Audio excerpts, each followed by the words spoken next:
O sea que tallarines, ¿no? A mí es que todo lo oriental me flipa. Los mangas, el anime. Y ojo, me encantaría que me ayudaras a preparar sushi. Y bueno, todo tipo de comidas.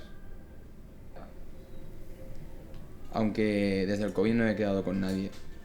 No te ofendas, pero exactamente de dónde eres. Quiero decir, como he notado que tienes acento y tal, ¿sabes?